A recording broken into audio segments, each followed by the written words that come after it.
This thesis we will be discussing about... Pagod na ako, mamaya na yan. One game muna tayo, dali. Papasurvey pa ba tayo? Wag na, ako na lang sasagot niyan, te. Akin na, bigyan mo sa akin. Tapos yan bukas. Bakla copy paste! Di na tinignan ni ma'am yan, te. Tara, magpansit kanton nga tayo. Tara. Okay na yan, be. Pasa na natin yan. Ate, may chat sa GC, tignan mo. Long press mo lang. Pinapa-revise, oh. Huwag ka magre-reply, kunyari busy tayo. Huwag ka magmama idea. Ang New Year's resolution ko is dead man ako kahit red flag yung maaurahan ko. Kasi tangina, red flag din pala ako. Oh my God, now ko lang na-realize. So it's a match. Wala po tayong winner today. Sorry, hindi na ako gumagawa ng New Year's resolution. Kasi ito na ako eh. Kung hindi mo kayang tanggapin, tangina mo. Ang New Year's resolution ko is this year, hindi na ako magiging mabait. Gusto niyo subukan? Go! Kakapasok pa lang ng taon pero papatunayan ko yan. Wala akong New Year's resolution pero meron akong suggestion para sa mga New Year's resolution nyo. In New Year's resolution nyo na mag-adjust sa ugali ko kasi hindi ako magbabago. I'm sorry. Yung pamangkin mo, ang taba na. Kailangan mo ng lamon eh. Kita mo yung bilbil, 3. Tapos nung nag-Noche Buena, naging 4. Oo, kada sahod niyan, panlamon agad yung chine-check out. Pero wag ka, ang laki ng sahod mo. Hindi ko lang nasasabi pero proud na proud ako dyan. Magaling yung pamangkin kong yan. Kita mo yung anak ni Bet? Diyos ko, tumandang dalaga. Diyos ko, nalosyang na lang, wala pang jowa. Puro aral kasing inaatupag, wala tuloy nagkakagusto. Pero wag ka, cum laude yan. Kaya nga proud na proud ako dyan eh. Nakaka-proud talaga. Pamangkin kong magaling. Proud na proud ako sa kanya. Correct. Diyos ko, tingnan mo naman si Jomar. Kada reunion, dumudumi yung balat. Daming tattoo sa katawan, demonyo. Pero wag ka, nakapasok sa ina-applyan niya yan. Kaya nga ako, proud na proud correct. Talaga ako dyan. Nakaka-proud talaga. Magaling.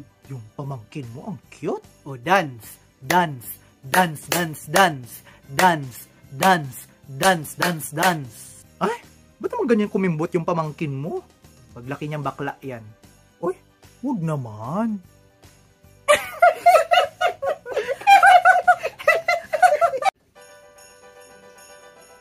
Pwede naman si Princess, oh. Banat na banat yung buhok, bagong reband. Walang ligo yan for sure. Sana na nagpa-reband, naluto din yung mga lisanya. James, pwede pa abot ako ng Shanghai? Grabe, ganda mo ah. Thank you. Ang nipis niya na magsalita. Ganyan ba pag tumutuwid yung buhok, nagboboses lamok? At in fairness, hindi na siya patay gutom kumain. Te, paano yan? Paano yung ganyan ka-arte?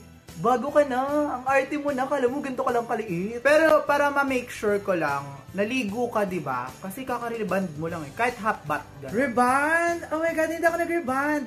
Nag-Cream Silk Vitamin Boost Conditioner lang ako. Introducing Cream Silk Vitamin Boost Conditioner. Mas sulit na siya dahil 30% more na ang sachet and 10 times more na ang vitamins para stronger, smoother, and healthier na ang hair. Hindi ko naman kailangan gumastos ng malaki para alagaan ang hair ko, no? Like shampoo lang araw-araw, kulang talaga. Kailangan mag-Cream Silk araw-araw.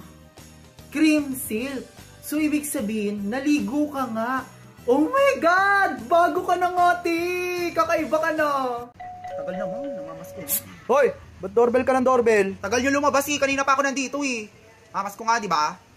Paintay kayo. Aga mo na mamamas ko, 16 pa Caroling. 16 pa kayo maglagay ng Christmas lights. Nakailaki ng bahay ninyo, wala kayong pera. Wala, tagabantay lang kami dito, hindi amin to. Mukha nga. Tawagin mo na lang yung may-ari. Ay wow, di ko pa nga naririnig ikaw kumante, bibigyan na agad ako. Kakanta ako ah, pero baka mamaya pagkain na ng bigay mo.